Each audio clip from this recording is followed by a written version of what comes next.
La Universidad Autónoma del Estado de México y la Facultad de Derecho, en coordinación con la Suprema Corte de Justicia de la Nación, les damos la más cordial bienvenida a la conferencia Cosa Juzgada refleja amparo directo, 25 del 2022, en el marco del ciclo de conferencias La justicia a través de las sentencias de la Suprema Corte de Justicia de la Nación. Nos acompañan en el presidium maestro en Derecho Jorge Alejandro Vázquez Caicedo, moderador de esta conferencia.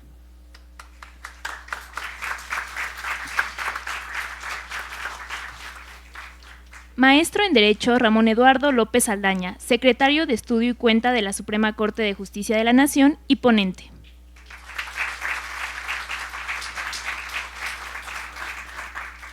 Doctor en Derecho Iram Raúl Piña Livien, subdirector académico de la Facultad de Derecho de la UAMX.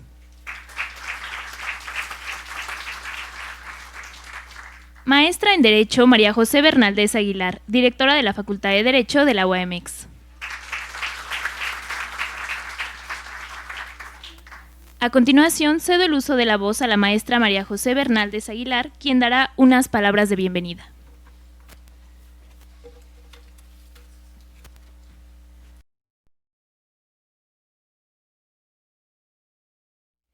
Muy buenas tardes, estimados profesores, estudiantes, distinguidos invitados, asistentes a esta primera conferencia de nuestro ciclo de conferencias. Yo agradezco la presencia del maestro Ramón Eduardo López Saldaña, al magistrado Ricardo Pasterns, quien fue el conducto para hacer posible este ciclo de conferencias, al doctor Iram Raúl Piña Livien, el subdirector académico de la Facultad de Derecho, y al maestro Alejandro Vázquez Caicedo, quien participará como moderador en este evento. Es para mí un honor darles la más cordial bienvenida a este emocionante ciclo de conferencias que inicia en nuestra facultad. Nos complace enormemente tener la oportunidad de recibir a personas de tan alto calibre en el ámbito jurídico, especialmente al maestro Ramón Eduardo López Saldaña, secretario de Estudio y Cuenta de la Suprema Corte de Justicia de la Nación. Quiero expresar mi más sincero agradecimiento a la ponencia de la ministra Ana Margarita Ríos Farjat por su generosidad al establecer este gran vínculo con nuestra institución. Su interés en compartir las sentencias relevantes y destacadas de la Suprema Corte de Justicia de la Nación es testimonio de su compromiso con la educación y la formación de jóvenes abogadas y abogados. Este ciclo de conferencias promete ser una valiosa oportunidad para todos nuestros estudiantes. Cada sentencia que será abordada aquí representa un hito en la jurisprudencia y sin duda contribuirá a enriquecer su comprensión del sistema legal y su aplicación en la vida real. Quiero enfatizar que este evento es solo el principio. En fechas próximas tendremos el honor de anunciar una convocatoria para un concurso relacionado con las temáticas tratadas en estas conferencias. Esto les brindará a nuestros estudiantes una oportunidad adicional para profundizar en los temas y poner en práctica los conocimientos adquiridos. Agradezco profundamente la presencia de nuestros distinguidos invitados, quienes generosamente han dedicado su tiempo para compartir sus conocimientos y experiencias con nosotros. Sobre todo venir acá a Toluca para platicar de manera directa con nuestros estudiantes, con nuestros profesores, para ver cuál es el trabajo que está realizando la Suprema Corte de Justicia a través de esta ponencia y cómo la interpretación judicial cambia y enriquece nuestro sistema jurídico. Agradezco también la presencia de nuestros estudiantes, su interés. Yo sé que ustedes están aquí para aprovechar los conocimientos que nuestros invitados nos traen. La relevancia de estos temas que vamos a tratar a lo largo de este ciclo de conferencias es innegable en la formación de nuestros abogados. El entendimiento de estas sentencias y su contexto legal no solo fortalecerá sus capacidades profesionales, sino también dotará de una visión más completa de la importancia de la justicia y la ley en nuestra sociedad. Sin más preámbulos, les doy nuevamente la bienvenida. Agradezco a nuestros invitados su interés y la vocación de estar con nosotros. Yo hago votos para que este ciclo de conferencias sea un verdadero detonante de su interés sobre el conocimiento y el trabajo de la Suprema Corte. Bienvenidos y que tengamos una gran experiencia. Muchas gracias.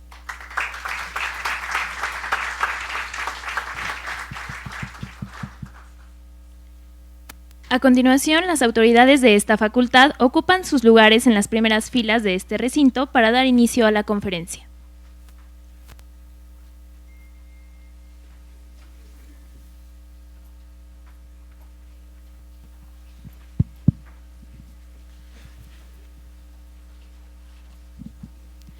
Cedo el uso de la voz al maestro Jorge Alejandro Vázquez Caicedo, quien dará lectura de la ficha curricular.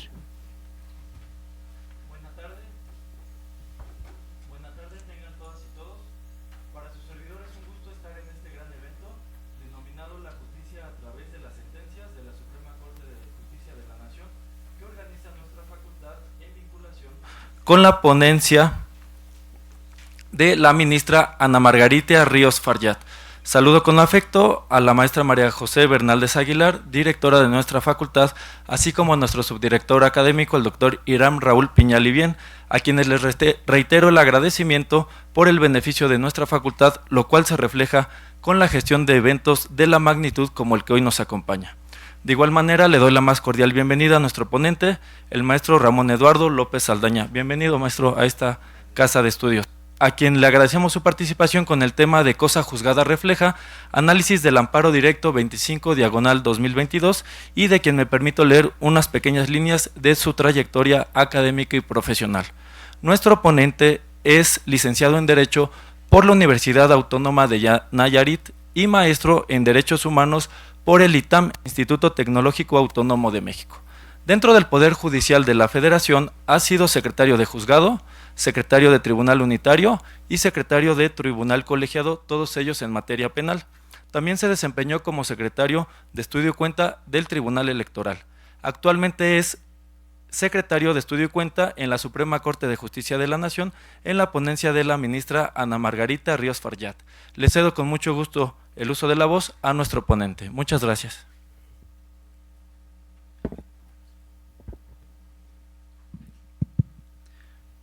Muchas gracias por la presentación, por la bienvenida. Creo que los más emocionados y los más agradecidos con que podamos estar aquí el día de hoy soy yo y somos los miembros de la ponencia de la ministra. Este es un proyecto que la ministra pensó y que ella quiere acercarse a las escuelas de Derecho. Le agradezco muchísimo a la maestra María José porque desde la primera llamada y el primer contacto que tuvimos por conducto del magistrado Ricardo Garduño, tuvo la mayor disposición para hacerlo y lo armamos relativamente rápido. Y todo esto pensando en ustedes prácticamente, ¿no? Poder nosotros venir, platicarles el trabajo que hacemos en la Suprema Corte y que estamos seguros que todo esto les va a ayudar en su formación profesional. Creo que hablo por muchos de los que ya trabajamos, que nos hubiera encantado que cuando nosotros estudiábamos fueran secretarios de los órganos jurisdiccionales a platicarnos las sentencias y todo el proceso que hay detrás de una sentencia, y que a través de eso nosotros desdoblamos un derecho humano y lo bajamos a la práctica de todas y cada una de las personas, ¿no? A veces cuando estudiamos lo vemos muy abstracto, el derecho a la igualdad, el derecho al acceso a la justicia, el derecho a la seguridad jurídica, pero cuando lo vemos a través de las sentencias podemos ver realmente cuál es el efecto que tiene en la vida de las personas. Y nosotros como Tribunal Constitucional, como miembros de la ministra y como miembros de la ponencia de la ministra y por designación de ella misma, lo que queremos es que las decisiones que se toman no solo se queden en un abstracto, sino que realmente cambien la vida de las personas, de problemas que surgen y que nosotros podemos estar ahí. El día de hoy les voy a platicar del Amparo Directo 25/2022. Es un proyecto de sentencia que yo tuve el honor de poder elaborar y de poderle presentar a la señora ministra la propuesta de solución a este caso. Y que le soy sincero, no fue sencillo. Ahorita lo vamos a platicar un poquito más y por qué no fue sencillo. Pero de entrada, nada más como para mayor abundamiento, quisiera platicarles un poco de cuál es el trabajo de los secretarios y de las secretarias de estudio y cuenta de las ponencias y el trabajo que nosotros hacemos hacia los titulares. Como pudo leer el maestro, yo he trabajado en juzgados de distrito, tribunales y ahora en la Suprema Corte, y en todos ellos yo he sido secretario. Y la función que realizaba ahí, como la función que realizo ahora en la Suprema Corte, es estudiar los casos y con base en el conocimiento, en la experiencia, en la investigación que hacemos los secretarios, le hacemos una propuesta al titular. El titular puede ser un juez, puede ser un magistrado o puede ser un ministro. Pero al final de cuentas, quien toma la decisión de tomar o no tu propuesta es el juez, el magistrado o el ministro. Nosotros únicamente llevamos, le hacemos una propuesta, hacemos muchos changuitos para que le guste la propuesta a nuestro jefe y que realmente la quiera, yo digo que nos compre la idea. Después, cuando se trata de órganos colegiados, como es la Suprema Corte, el ministro compra nuestra idea y se la presenta a los demás ministros. En este caso, este asunto se ve en la primera sala. Como ustedes bien saben, está integrada por 5 ministros y ahora es ya superas una batalla, ¿no? La de convencer a tu jefe. Ahora sigue la siguiente, que es juntar los votos necesarios para que este asunto pase y quede aprobado. Al menos necesitas 3 votos para que el asunto salga y ya si te ves ambicioso, pues si juntas 4 ya hiciste una jurisprudencia y la decisión que tomes aquí se va a repetir en otros casos y ya va a ser derecho aplicable. Esa es más o menos la función que hacemos los secretarios de cualquier órgano jurisdiccional y de cualquier nivel. Luego los secretarios de la Corte se creen mucho porque dicen que están en la Corte, pero en realidad no dejamos de ser secretarios y no hacemos el mismo trabajo que hacen los secretarios de los juzgados. Pero bueno, esa es más o menos mi función. Yo normalmente veo asuntos penales y electorales, eso es lo que le ayudo a la señora ministra. Y aunque somos un auditorio grande, sí me gustaría conocer un poquito de ustedes, es decir, al azar, nada más que me digan en qué semestre van, cuáles son sus materias preferidas y si han tenido la oportunidad de trabajar en un órgano jurisdiccional. Y pongan atención, porque les voy a hacer preguntas ahorita de cómo serían ustedes, si ustedes fueran el ministro o la ministra, cómo hubieran resuelto el caso que se les presenta. Entonces, 5 personas, a ver, presenten.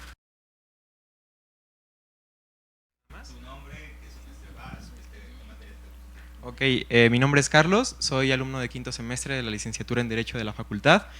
Mis materias favoritas o las ramas del derecho que más me atraen son el derecho constitucional, lo que tiene que ver con derechos humanos en general y igualmente me gusta mucho el derecho electoral. Gracias. Muy bien, mucho gusto.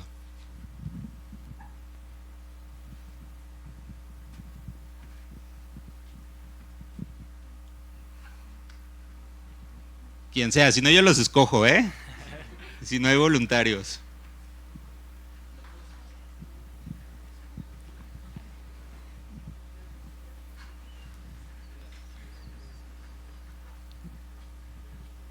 Hola, muy buenas tardes a todos y a todos. Párate, compañero, por favor. Sí.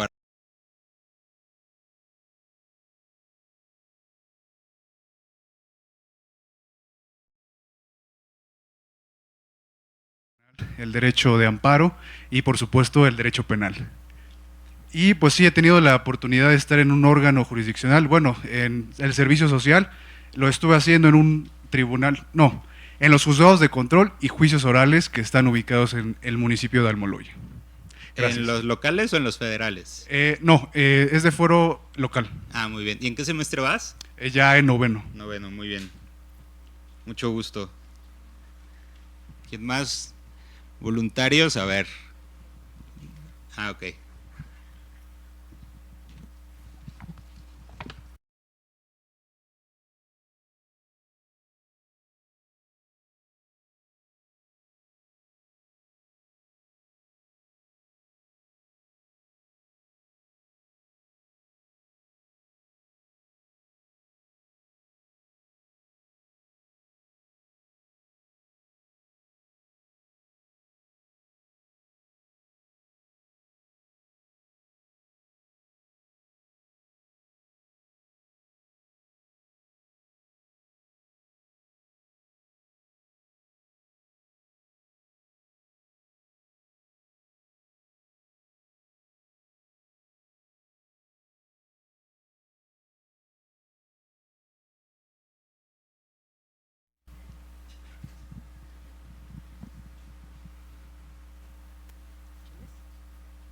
Acá en la segunda fila, la de la chamarra rosa. Ah, también el compañero ahorita. Hola, soy Claudia. Voy en primer semestre y al momento, pues, mi materia favorita, digamos, ha sido Introducción al Derecho. Muy bien.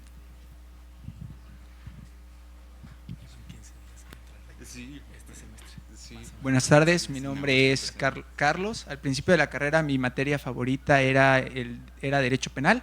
Ahorita estoy cursando el 5º semestre, pero considero que es el Derecho Notarial y el Derecho Laboral. Muy bien, pues mucho gusto a todos. Me gustaría poderlos conocer más a detalle, pero bueno, somos muchos y más que creo que les interesa conocer el caso del que les platiqué. A ver, ¿cómo hacemos el trabajo, o al menos cómo es la experiencia a mí que me ha dicho cómo hacer las cosas y cómo resolver un caso para poder proyectar un asunto que eventualmente se va a hacer sentencia? Lo primero es estudiar los hechos. Recuerden, a veces olvidamos que el derecho nace de los hechos. Es a partir de las problemáticas humanas que nacen en un montón de circunstancias diversas y de cómo estos casos se van haciendo cada vez más complejos, que el derecho entra y soluciona el problema que tengamos ahí. Por eso es súper importante conocer los hechos que dan origen a nuestro problema, porque si no lo tenemos bien identificado, entonces no vamos a poder saber qué herramientas necesarias del derecho necesitamos echar mano para darle solución. Y este caso empieza así. Por favor, listo. En las calles de Iztapalapa iba circulando un carro que traía libretas. Era una camioneta que iba a hacer entrega de libretas a una papelería. Eran un montón de libretas. Creo que la mercancía tenía un valor de alrededor 100,000 pesos. Entonces 2 personas que se habían puesto de acuerdo asaltaron la camioneta. Uno de ellos, que vamos a conocer de aquí en adelante como nuestro sujeto A, traía una navaja y nuestro sujeto B traía una pistola.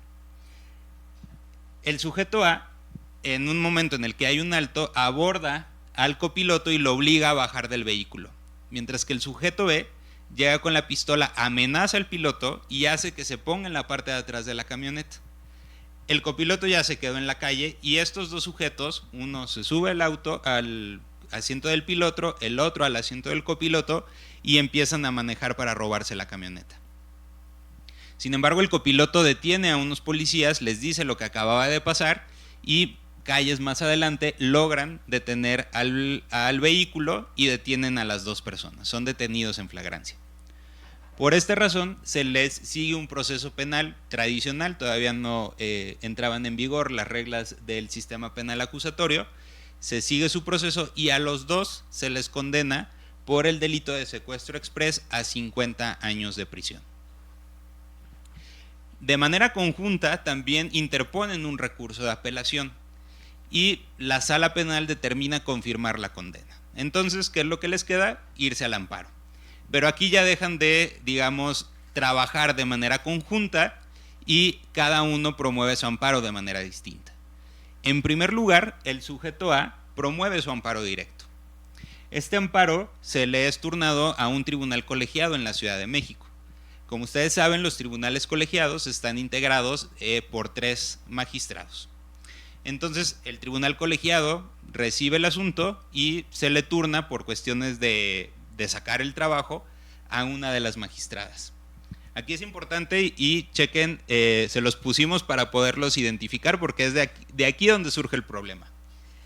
En ese momento el tribunal estaba integrado por la magistrada X, la magistrada Y, y como no había un magistrado estaba una secretaria, una persona como yo, haciendo las labores de magistrada y es la secretaria Z. Entonces la magistrada X, que es la que le toca hacer la propuesta, ya les platiqué que un secretario hace una propuesta a un juez y se la presenta al titular, dice, ¿saben qué? Esto no encuadra en un delito de secuestro exprés. Lo que tenemos aquí es un robo, un robo agravado porque se utilizó con violencia, pero la voluntad de las personas no era privar de la libertad, ni siquiera con la finalidad de hacerse de la mercancía. Lo único que ellos estaban buscando era hacerse de la mercancía, pero porque no les dio tiempo de poder bajar al piloto del auto fue que se lo llevaron. Pero en realidad la intención era únicamente hacerse de la mercancía. y por eso ella les propone a sus dos compañeras conceder el amparo para que se reclasifique la conducta. ¿Esto qué significa? Que por los mismos hechos que ya platicamos, la autoridad, o sea, el tribunal, diga, no, ¿sabes qué? No es secuestro, es robo, y por tanto, bajarle la pena.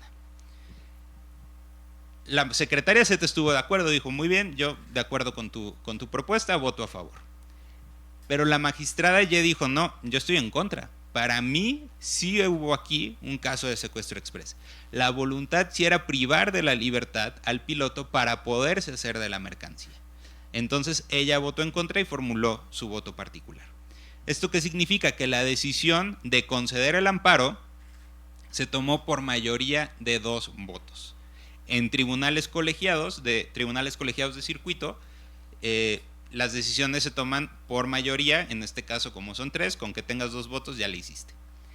Y bueno, se le concede el amparo y esto significó, fíjense lo importante, que la condena de 50 años que ya les platiqué pasara a ser solo de 8 años, o sea, se le bajó 42 años de prisión. También les platiqué que el sujeto B no promovió su amparo, pero cuando vio que a su compañero, por los mismos hechos, le habían bajado 42 años, dijo, no, pues ya la hice. Yo también quiero que me den el mismo tratamiento. Entonces, él promueve su amparo directo y hace los mismos planteamientos que hizo su compañero. Y dice, ¿sabes qué? Mi intención no era privarlo de la libertad, sino únicamente robarme la mercancía, y te pido que me concedas el amparo para que me reclasifiques la conducta. Sin embargo, para este momento, la integración del tribunal ya había cambiado. Seguían la magistrada X y la magistrada Y, pero ya habían designado a un magistrado en lugar de la secretaria. Entonces, estábamos integrados por las magistradas X y Y por el magistrado D.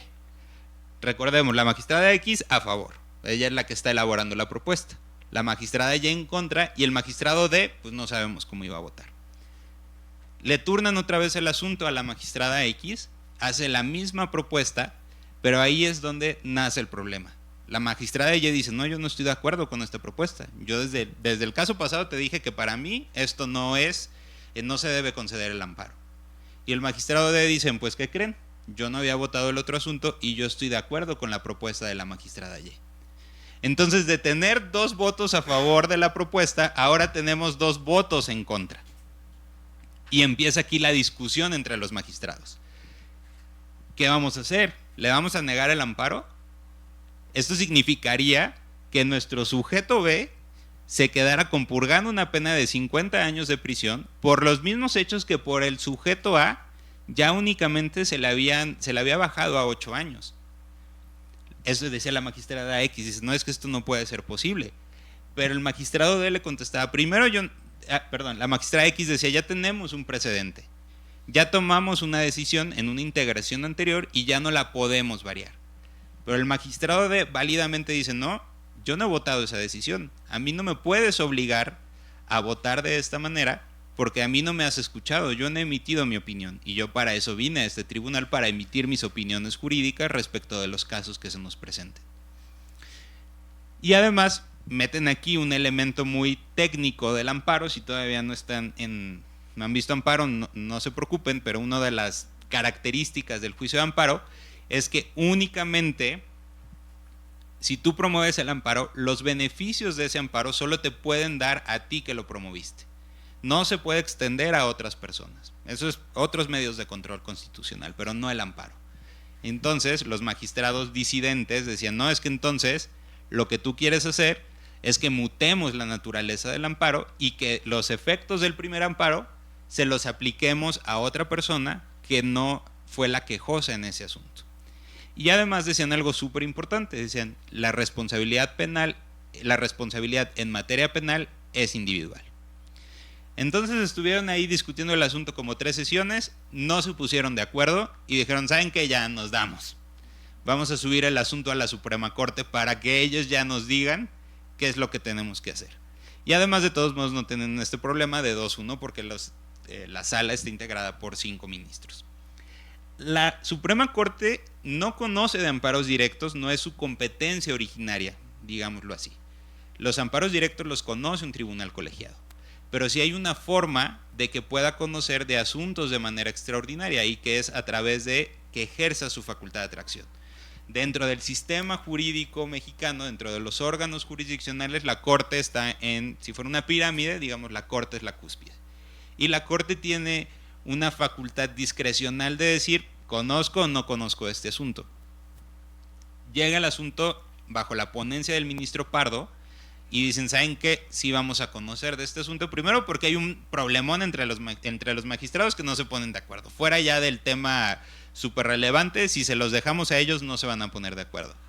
Pero además aquí hay un caso súper interesante respecto de cómo impactan los cambios de integraciones en los tribunales, que es algo súper común, con las decisiones que tomen respecto de mismos quejosos por mismos hechos. ¿Sale? Entonces la sala decide atraer el asunto. Se atrae el asunto por unanimidad de votos, y ya después por cuestiones de sorteo le toca a la ministra Ríos, y por cuestiones de sorteo me toca a mí elaborar el proyecto. Entonces, como les decía, a ver, primero tenemos los hechos, ¿no? Ya estudiamos los hechos, ya los tenemos súper bien identificados. Y a partir de los hechos, el siguiente paso es identificar el problema jurídico. ¿Qué es lo que le están pidiendo a estas personas a los tribunales? Si se fijan aquí, el problema no surge de los hechos fácticos del delito. Surge a partir de los problemas que hay dentro de la integración de un tribunal colegiado, de cómo se construye la decisión jurisdiccional. Pero aquí también nos pareció a nosotros que había una cuestión humana, algo súper básico, y es válido que dos personas que cometieron el mismo delito y que fueron condenados por las mismas pruebas compurguen dos penas diametralmente distintas. Hablemos que son 42 años de prisión de diferencia. La siguiente pregunta que nos hicimos, y hablando de este tecnicismo del amparo, ¿lo decidido en un amparo puede aplicarse a otro? ¿No estamos rompiendo con este principio que caracteriza el juicio de amparo y que lo hace viable?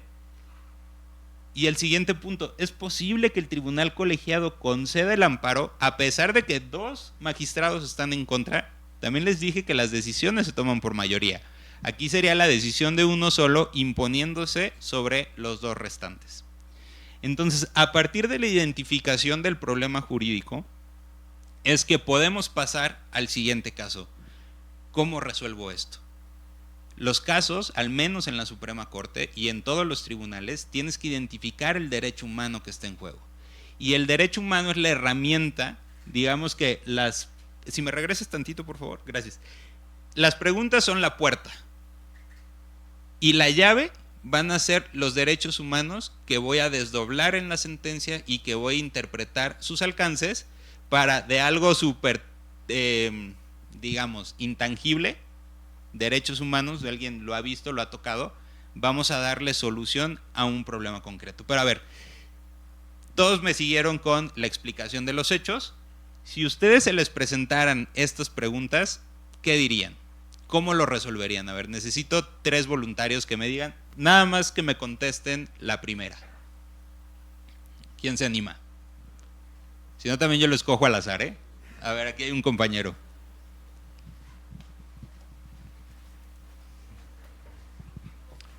Creo que no es justo que dos personas que cometieron el mismo delito con la misma intencionalidad puedan compurgar penas que son realmente disparatadas en tiempo una de otra, y que en ese sentido una pueda salir de prisión y la otra no. Además que está inmersa una pena que es tal vez poco proporcional para el delito que se buscaba cometer. Ok, muchas gracias. A ver, el compañero de allá.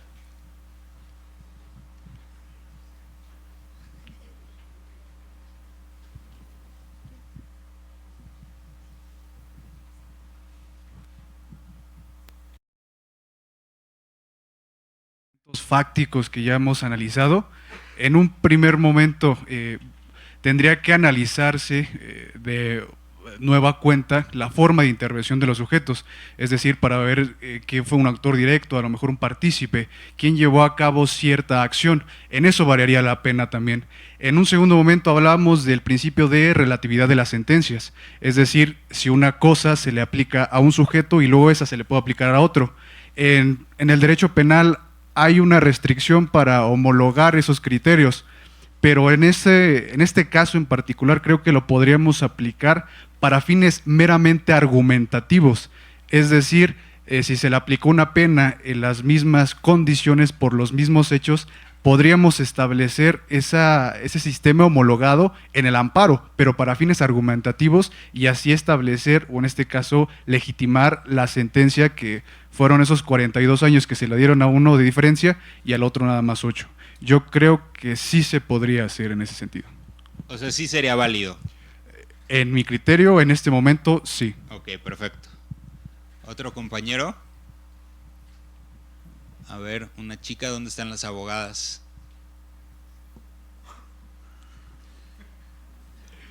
A ver, compañera. Bueno, siguiendo, yo creo que es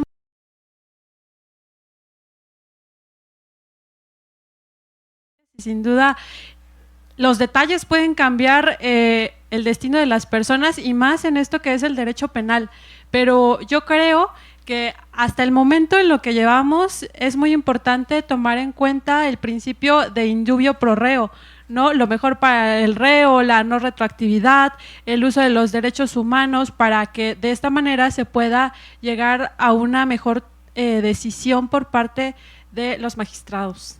Ese es mi punto de vista. Ok, pero en tu punto de vista, ¿sería válido o no sería válido? No alcanzo a leer bien la pregunta porque está choco. ¿Cuál era la pregunta en sí? ¿Es válido que dos personas que cometieron el mismo delito compurguen dos penas distintas?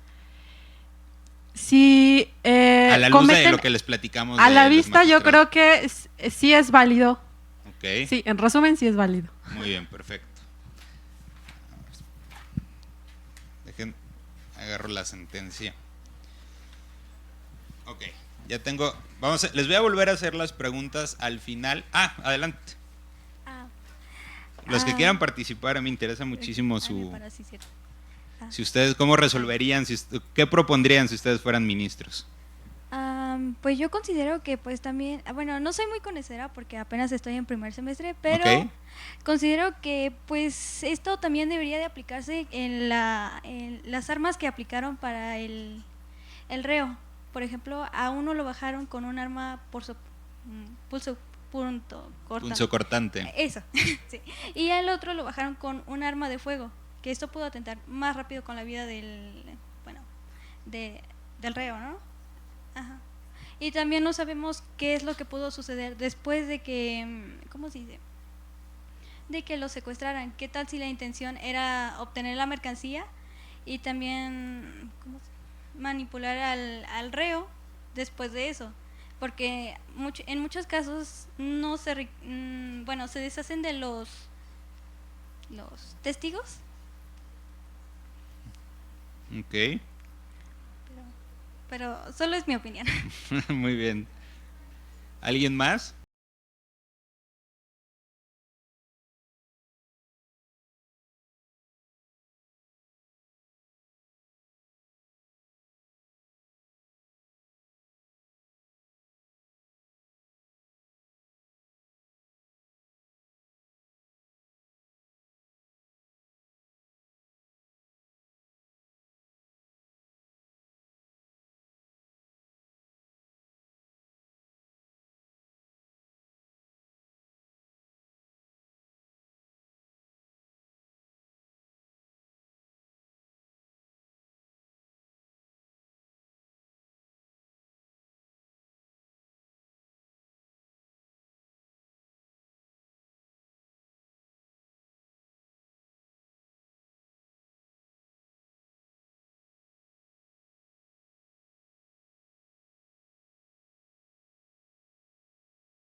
hacer chiquito el poder. El poder es peligroso y el poder es muy seductor. Y a través de todas las garantías constitucionales y todos los derechos que tenemos en la Constitución, lo que queremos hacer es que ese poder sea lento, que ese poder no tenga tanto alcance y que si lo va a tener, que sea pasando ciertas pruebas. Siguiente. ¿Cómo lo podemos ver este aspecto de garantía y de límite al poder? Por ejemplo, garantía. Si tú haces A, es decir, si tú robas, sabes que la autoridad X, aquí me refiero a un juez, te va a imponer una sanción de, digamos, de 5 a 10 años de prisión. Puedes prever en función de la seguridad jurídica qué es lo que te va a pasar. En cambio, como límite al poder, sabes que si robas, la autoridad sabe que no te puede sancionar más allá de 5 a 10 años. Y si sucede que se vulnera esto, entonces ahí tienes un problema y ahí tienes una causa que puedes llevar a los tribunales para que se lleve al camino correcto. ¿Sale? Entonces, esta es la importancia de... Siguiente, creo que esa es ya la de igualdad. Ok, nos quedamos aquí tantito en la primera. Ahí mero. ¿Qué tiene que ver esto con las decisiones de los tribunales? Que siempre que acudimos a pedir justicia, ya sea a los juzgados, a los tribunales, a donde sea, debemos de saber más o menos cómo la autoridad va a actuar. Debemos de saber más o menos cuál sería la decisión que van a tomar ante un determinado caso. Pero sobre todo, si ya hay una decisión anterior, que se nos dé el mismo trato, que no se nos cambie de manera arbitraria. Esto me da seguridad y esto me da confianza en el sistema jurídico. ¿Por qué? Porque si yo voy ante un juez y por su voluntad dice, a ti te van a tocar 10 años de prisión, y en un caso muy igual el juez amaneció de malas y te va a imponer 50 años de prisión, y amaneció más o menos, bueno, te ponen 30. Ante ese caso yo no tengo confianza en acudir al juez. ¿Para qué voy al juez? Mejor yo me hago justicia por mi propia mano. Y ahí ya se acabó toda la legitimación de la autoridad jurisdiccional. La seguridad jurídica, si lo podemos ver así, por eso es importante para el sistema jurídico. Las personas van a acudir y van a tener confianza en el sistema jurídico si pueden tener la seguridad de prever la decisión que se va a tomar y evitar tratos desiguales. Ahora sí, nos vamos a la siguiente. El siguiente derecho que nosotros vimos aquí inmersos es el de igualdad. ¿Por qué? Porque les platicaba, son dos personas que cometieron el mismo delito, que se les sancionó en primera y en segunda instancia por el mismo delito y los mismos hechos. ¿Cuál fue la diferencia? Que uno promovió el amparo antes que el otro. ¿Y por qué esto fue así? Puede ser por muchísimas razones y a veces las razones más básicas de los que se puedan imaginar. Puede ser que el sujeto A tuviera dinero para acudir a un defensor particular y que el sujeto B en ese momento no tuviera dinero. No lo sabemos. Pero bueno, ¿qué nos dice el derecho a la igualdad? Está previsto en el artículo 1 de la Constitución y lo que nos dice es que en nuestro país todas las personas van a recibir el mismo trato. Siguiente.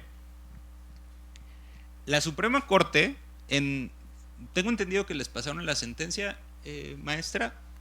Sí, perfecto. Todos estos entendimientos de seguridad jurídica y de igualdad fue retomado de doctrina de la Suprema Corte, de decisiones anteriores que tomó la Suprema Corte. Entonces, si les interesa un aspecto de esto y que quieran abundar, pueden irse al precedente que está citado en la sentencia. Entonces, ¿cómo ha entendido la Suprema Corte el principio de igualdad? En una de sus facetas, ¿no? Es que es igualdad, tenemos igualdad ante la ley e igualdad en la ley. Igualdad ante la ley está dirigida al Poder Legislativo. ¿Y esto qué significa? Que en la norma tú no puedes hacer distinciones que sean injustificadas o irrazonables. Aquí paréntesis. Es válido que las normas, las leyes, hagan distinciones. Es completamente válido, eso no vulnera la igualdad. El problema está en cuando esas decisiones no son razonables o no están justificadas, y eso lo evaluamos a través de un test de razonabilidad. Eso es un poquito aparte. Pero aquí la que nos interesa es la igualdad en la ley y que está dirigida al Poder Judicial, a los tribunales, a los jueces, y que es que los aplicadores de la ley no van a hacer distinción en las personas a las que se le aplica. Si estás en la misma hipótesis jurídica, los tribunales te deben de aplicar la norma en igualdad de condiciones sin fijarse en nos regresamos a la diapositiva anterior. No viene el de categorías sospechosas, perdóname. Sin fijarse en tu raza, en tu género, en tu nacionalidad, en tu condición social. Siguiente. Ok. Entonces, desarrollamos y desdoblamos estos dos derechos. ¿Qué fue lo importante? Primero, identificar la seguridad jurídica. Debemos de dar continuidad a la seguridad jurídica y debemos asegurarlo en la toma de las decisiones para permitir que las personas tengan confianza. Pero también tenemos que materializar el derecho a la igualdad y no darle un trato diferenciado a dos personas que se les atribuye los mismos hechos, con el mismo grado de participación y con base en las mismas pruebas. Suena contraintuitivo decir que por los mismos hechos a una persona se le impongan 50 años de prisión y a la otra se le impongan 8. ¿Cuál es la diferencia en esto? La integración del tribunal colegiado. Ni siquiera una cuestión de hubo una prueba distinta en ese momento, hubo una participación distinta de las personas. Aquí no estamos hablando de la participación. Es más, si las dos personas hubieran promovido el amparo de manera conjunta, como venían actuando de que siempre hacían todo juntos, o sea, desde que robaban hasta que interponían los recursos lo hacían juntos, este problema no hubiera surgido, ¿eh? Es hasta una cuestión como cruel, como de tuviste mala suerte, te tardaste en promover tu amparo, entonces pues ya no hay nada que hacer, el tribunal ya cambió. Y resulta que la primera decisión, pues no, como tú no fuiste al amparo, no se te puede aplicar. Entonces, a la primera pregunta, ¿qué es lo que contesta el proyecto y qué es lo que contesta la sala? ¿Es válido que dos personas que cometieron el mismo delito compurguen penas distintas? Y la respuesta contundente de la sala, porque se resolvió por unanimidad de votos, fue no. La clasificación jurídica que se dio a los hechos en el amparo del sujeto A debe aplicarse al amparo que promovió el sujeto B. Aquí está la cuestión técnica que tenemos. ¿Esto qué nos asegura? Que van a ser tratados de la misma manera, pero además que no van a poder cambiar las decisiones por cuestiones que son ajenas a las personas, como la integración de los tribunales. Siguiente. ¿Lo decidido en un amparo puede aplicarse en otro? Sí, pero aquí cuidando mucho los matices y tejiendo muy fino, establecimos que esto no es porque los efectos de un amparo se estén llevando a la esfera jurídica de la otra persona, sino porque los dos amparos y las dos sentencias que se reclamaron en el amparo nacen de los mismos hechos. Se les da la misma clasificación jurídica y después esa clasificación jurídica se cambia por decisión de un tribunal colegiado. Entonces, aquí yo creo que los magistrados, cuando resolvieron el amparo del sujeto A, o sea, del primero, no se dieron cuenta del alcance que estaba teniendo su decisión, porque ellos estaban tomando, nos encanta luego en estas frases, pero ahorita no se me ocurre otra, así que discúlpenme, están estableciendo la verdad jurídica de lo que había sucedido en ese hecho.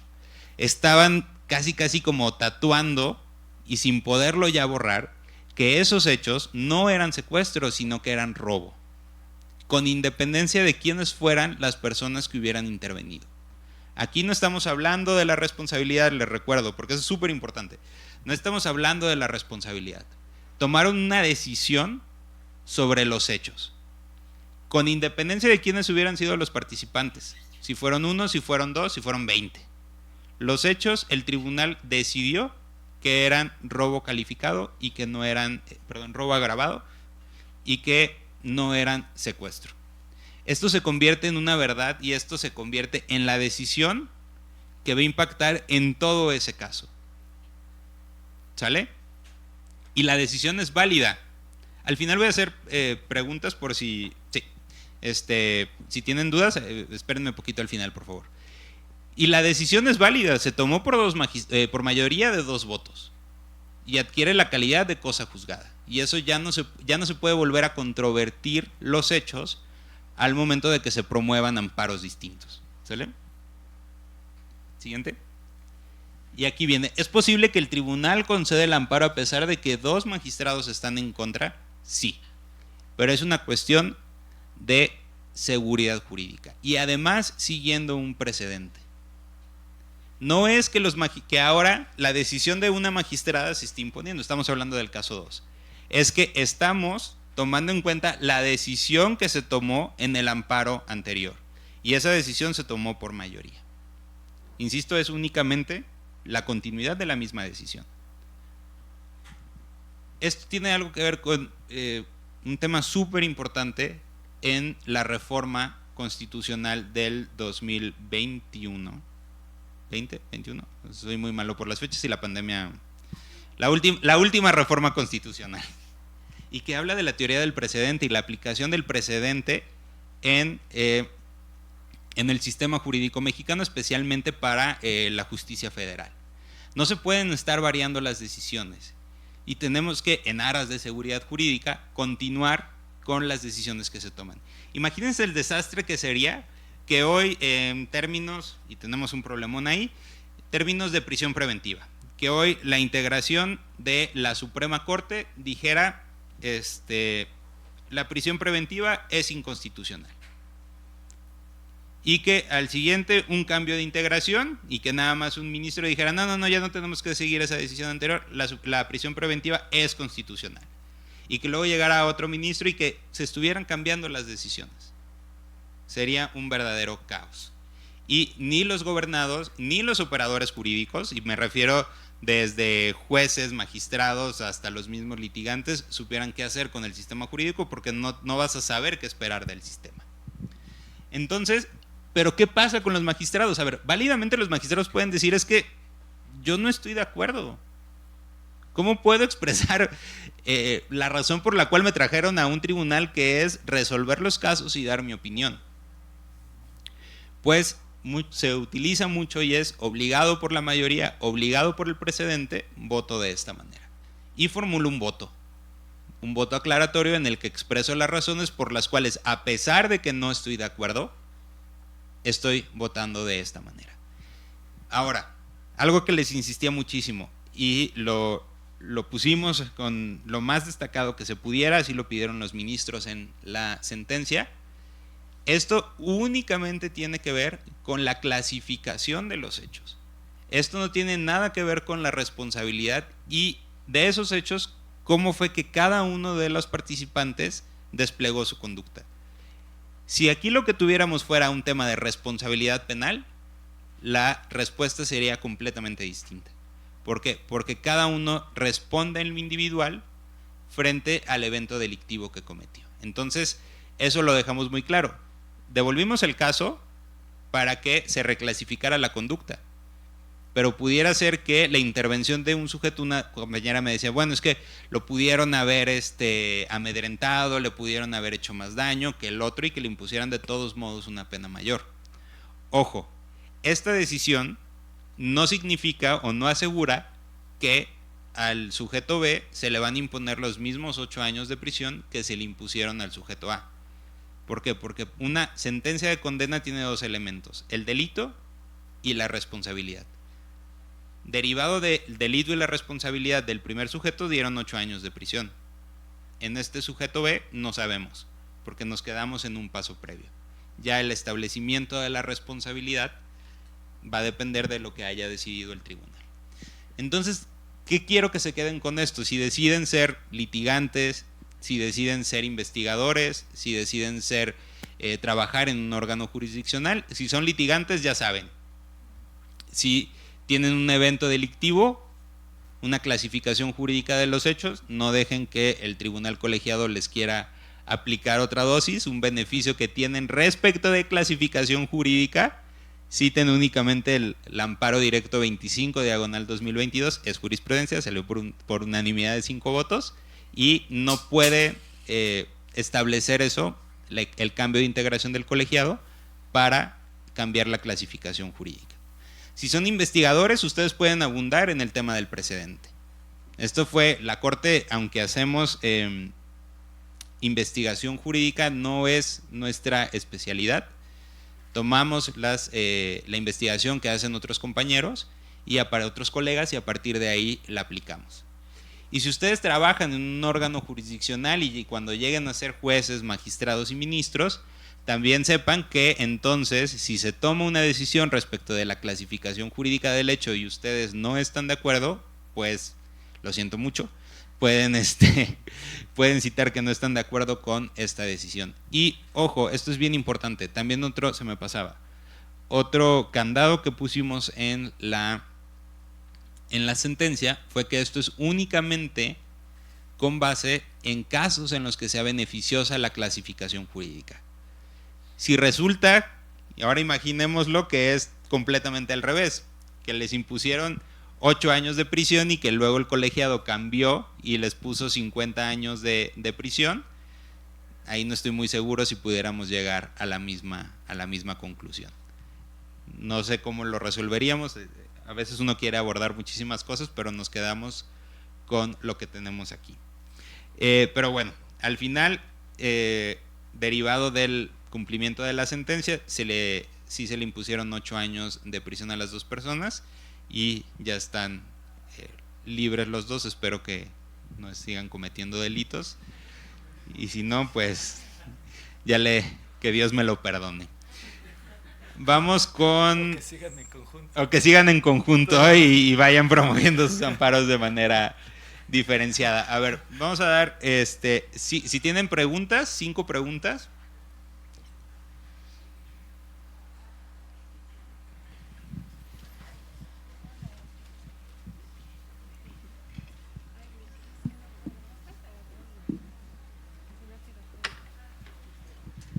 Hola, bueno, tengo una duda acerca de la argumentación que realizaron estas autoridades acerca de que sí se les concedió el amparo.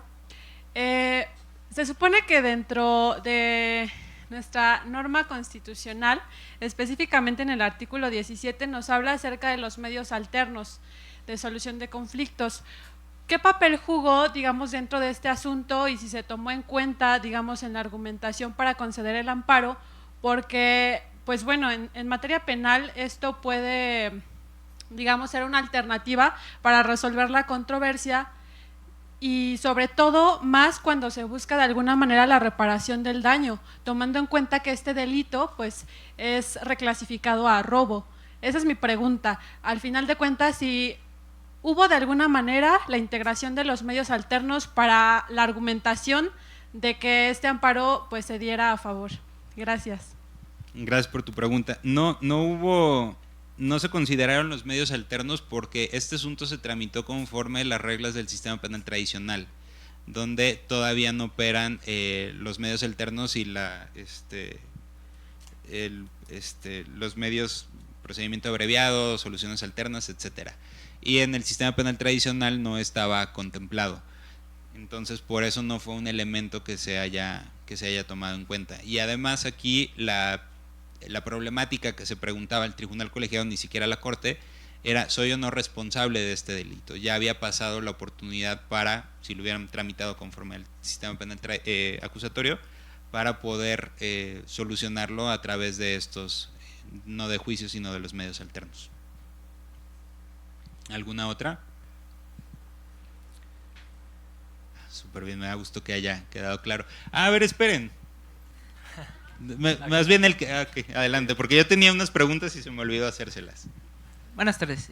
Hacerle la pregunta de, ¿cree que, bueno, y la decisión fue tomada a partir de la argumentación, en este caso, que se le dio más importancia a la seguridad jurídica que a otros principios? Y también, bueno, comentar un poco que para las decisiones de los magistrados, si bien se les va a pedir su opinión, tienen que apegarse, ¿no?, a las leyes, y si no son claras, apegarse a los principios de derecho, ¿no? Si la decisión fue tomada, bueno, se tomó con base en estos dos principios, y no es que en los derechos humanos no se relacionan de manera jerárquica. No es que un derecho pese más que el otro. Están todos en condiciones de igualdad, entonces no los jerarquizamos. Si hablamos primero de seguridad jurídica, fue por una cuestión, no sé por qué lo pensé primero, pero no es que que la seguridad jurídica haya pesado más que el otro, porque eso no se puede. Ahora, me dices, tienen que apegarse a las leyes o a los principios. Parece ser curioso, está el magistrado, no sé si a usted le había tocado un asunto así.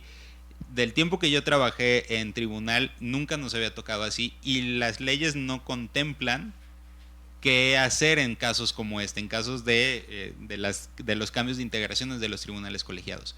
Por eso fue necesaria la intervención de la Suprema Corte, y la decisión que se tomó fue a partir de la lectura y de la interpretación de los derechos humanos. Pero este problema no estaba contemplado en cómo solucionar este problema, como muchísimos otros, y o la gran mayoría de los casos que llegan a la Suprema Corte no tenemos una solución en las leyes. ¿Alguna otra pregunta? Yo tenía una pregunta para los compañeros. Sí. Hay una pregunta a través de la transmisión que se está realizando. Okay. Y pregunta Guillermo Maza: ¿qué va a suceder con las sentencias si ahora los casos serán resueltos por inteligencia artificial? La verdad es que no tengo la menor idea. Hay en Canal Judicial hay unas entrevistas que le hacen a la magistrada Adriana Campuzano, una magistrada muy, muy conocida dentro del Poder Judicial, y que habla justamente de la inteligencia artificial. Honestamente yo lo veo lejano, pero híjole, quién sabe, pero no sabría qué responder a esa pregunta. Sí.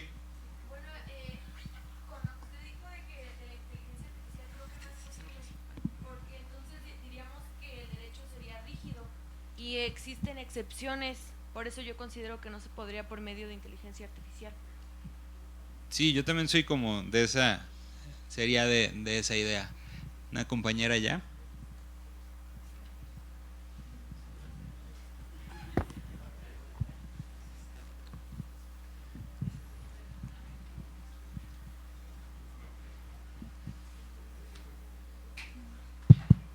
Pues yo también considero que no sería válido, porque pues ante todo estamos trabajando con personas, con seres humanos, más no con máquinas.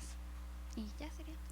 Muy bien. A ver, por ahí está un compañero que, a los compañeros que dijeron que sí sería válido que dos personas estuvieran compurgando penas distintas, ya después de la explicación de el desarrollo y de la decisión que tomó la Suprema Corte, me gustaría saber si cambia su perspectiva o continúan en su mismo entendimiento. Ojo, las decisiones que toma la Suprema Corte, en algún momento tienen que terminar, y en algún momento se tiene que decidir y se tiene que decir algo, pero no significa que todos tengamos que estar de acuerdo. Hay muchas decisiones que toma la Corte, que toma la Sala, incluso propuestas de mis compañeros que yo no estoy de acuerdo, pero pues es lo que se resuelve. Bueno, mi pregunta era con respecto a lo que mencionaba hace un momento, de que todavía no se tiene una solución para temas o conflictos parecidos. Entonces mi pregunta va hacia ese lado, que si ya se está trabajando de algún modo para poder llevar esos tipos de casos, y si es así, ¿de qué manera se trabajaría o cómo lo harían? Gracias. Ahí sería un ejercicio dialógico de que el Poder Legislativo tomara la decisión que se tomó en la Corte y pudiera establecer en la ley orgánica del Poder Judicial de la Federación, que pudiera dar una solución a esto, tal vez siguiendo la doctrina que estableció la Sala. O en temas, otra forma sería que el Consejo de la Judicatura Federal también lo tomara, y a través de la normativa interna dijera, a ver, cuando pasa esto en función de la decisión de la Suprema Corte. Pero sería un poco delicado en la medida de que yo no sería partidario de que se estableciera en la ley, a pesar de que la propuesta fue esta. ¿Por qué? Porque es sujeto a muchos matices, y sujeto puede ser de que se vayan por ese lado casos muy distintos a este, o que sean muy parecidos pero que en realidad sean distintos. Alguien dijo que el diablo está en los detalles, y muchas veces los casos que pudieran ser igualitos o que pudieran parecer iguales son completamente distintos. Buenas tardes. En relación al comentario que hace mi compañero, bueno, yo tengo la duda si este tipo de problemáticas podríamos subsanarlas con hechos notorios, que de hecho se ha establecido jurisprudencialmente que cuando una resolución es dictada en el mismo sentido, se puede invocar un hecho notorio como el CICE. Entonces, podríamos utilizarlo para generar certeza jurídica en cuanto a la congruencia de las resoluciones, porque no es solamente, no es solamente que se esté dictando una resolución que es contradictoria aparentemente, sino que la está haciendo el mismo tribunal colegiado. Entonces, ahí creo que también entraríamos en una violación del principio de congruencia de las resoluciones, y creo que este problema se podría intentar, o bueno, al menos es una propuesta por mi parte, subsanar con el tema de los hechos notorios en relación a los expedientes que podemos ver en versiones públicas. Me parece que si no es jurisprudencia, debe ser una tesis aislada, pero sí se ha establecido este tema de los hechos notorios que se pueden invocar como diversas resoluciones. Sí, tampoco, desconozco, sí sé a qué criterio te refieres, no recuerdo si es jurisprudencia o es tesis aislada. Este problema ya queda solucionado, porque como se emitió por unanimidad de 5 votos, es jurisprudencia. Está pendiente de publicarse, pero ya es jurisprudencia y tiene que ser aplicada por los operadores jurídicos. Ahora, el problema con, supongamos lo que tú me comentas pudiera ser aplicable en el momento de que el tribunal colegiado tenía el problema de cómo resolver. Pero ahí vienen aspectos, como les hablaba, técnicos. Pudieran decir, a ver, no puedo invocar como hecho notorio la resolución anterior, porque estaríamos desbordando y violentando el principio de relatividad de las sentencias. Entonces, por eso no es aplicable. Y además, tú no me puedes imponer una decisión que yo no haya tomado. Los hechos notorios es en relación a las mismas integraciones de los tribunales. En casos como este, o en supuestos como este, sería si los dos quejosos hubieran promovido 2 amparos distintos y se invocara como un hecho notorio que en la misma sesión un asunto se resolvió de la misma manera. ¿Alguna otra pregunta? Tenemos nuevamente una pregunta a través de nuestra transmisión de parte de Julia. Leo textual. Yo también tengo una duda, bueno, es más bien una aclaración. Entonces, si el precedente es para el tribunal como órgano jurisdiccional con independencia de su integración, ¿cuál es el papel de sus integrantes? ¿Por qué podrán hacer su voto aclaratorio, pero no tendrá el mismo peso? Es una muy buena pregunta. ¿Cuál es el papel de sus integrantes? Pues poder juntar una decisión. Necesitas a fuerzas tener al menos, y en un aspecto muy banal de de la importante labor que realizan los magistrados y los juzgadores, es poder tomar la decisión y poder tener la firma de los 3 magistrados. ¿Por qué su voto no va a tener el mismo peso? Porque se hace en función de una decisión que ya tomó una integración anterior. Lo únicamente es, y eso pasa muchísimo en la Suprema Corte, vean las sesiones en pleno, se utiliza más, que es obligado por la mayoría, yo voto de la siguiente manera, o obligado por el precedente con el cual no estoy de acuerdo, voto de la siguiente manera. Ojo, este ejercicio de votar, aunque la persona que está votando, aunque el juzgador que está votando no está de acuerdo, no es algo nuevo. Se realiza, pudiera yo decir, muy, muy seguido. ¿Qué les decía? Que puedes tener una jurisprudencia que te obligue como juzgador, pero que no estés de acuerdo. Yo como juzgador puedo decir, a ver, aquí ya la Corte me dijo cómo es esto y yo no estoy de acuerdo. Yo hago mi voto y digo las razones por las cuales yo no estoy de acuerdo, pero estoy votando porque si no voto de esa manera, entonces yo me meto en problemas de problemas administrativos que me pudieran llevar hasta una sanción. Bueno, sería todo. Les agradezco muchísimo su participación. La próxima semana... no me aplaudan, espérenme. La próxima semana viene mi compañero, el doctor Jonathan Santa Cruz, compañero fantástico. También va a venir el coordinador de la ponencia, es el brazo derecho de la señora ministra, el maestro Juan Jaime González Varas. Es una eminencia, de verdad, aprovechen mucho su conferencia. Y también va a venir la licenciada Irlanda, que es fantástica, es los asuntos más complicados de derechos humanos de la ponencia los ha sacado Irlanda. Entonces, qué gusto que la van a escuchar. Y por supuesto, en octubre, próximo 5 de octubre, va a estar aquí presente la señora ministra. Estoy seguro que le va a dar mucho gusto de verlos a ustedes. Espérense, déjenles tomar una foto justo para mandársela a la ministra. A ver. Solicitamos un momento su atención. En estos momentos, las autoridades de nuestra facultad retoman sus lugares en el presidium para hacer entrega de la constancia. Muchas gracias.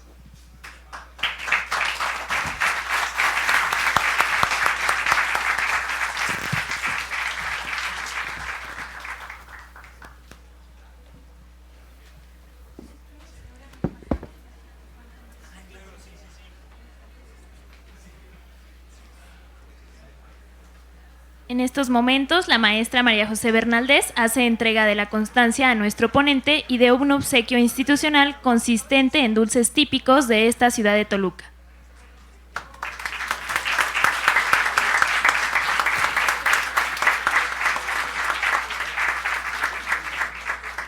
Pedimos a las autoridades sean tan amables en pasar al frente para hacer la toma de fotografía oficial.